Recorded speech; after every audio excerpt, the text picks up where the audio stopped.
Rendre Marseille propre. Désormais, la municipalité et la communauté urbaine ont décidé de faire front commun pour tenter de résoudre cette question récurrente.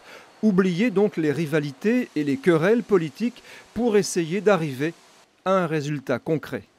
Je pense que les Marseillais et les Marseillaises, ce qu'ils veulent, c'est avoir un service qui est juste de droit d'ailleurs. Ils sont en droit d'exiger ce service qui aujourd'hui n'y est pas. Et donc là-dessus, mettons nos clivages politiques de côté, mais surtout faisons en sorte que les Marseillais aient une ville propre.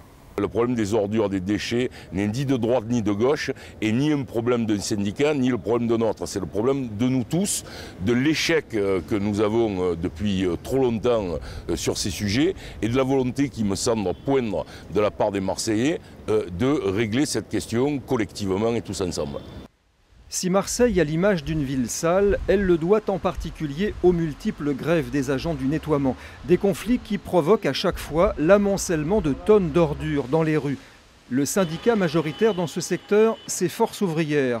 FO, pointé du doigt par les autres syndicats, a décidé de ne pas se rendre à la table ronde organisée le 29 septembre dans les locaux de la faculté de droit. Nous avons fait toute une liste de propositions très concrètes, très professionnelles, qui émanent à la fois des comités d'intérêt de quartier, à la fois des agents, au président, et nous sommes là-dessus en plein travail. C'est pour ça que je vous dis, on peut travailler dans l'ombre sans forcément faire des grands messes, où on sait très franchement qu'il ne sort pas grand-chose de ça. Selon Force ouvrière, il faudrait embaucher 200 agents de nettoiement supplémentaires. Mais Marseille manque de ressources financières. Alors, une ville pauvre est-elle donc condamnée à rester sale? Il faudra impérativement répondre à cette question avant 2013.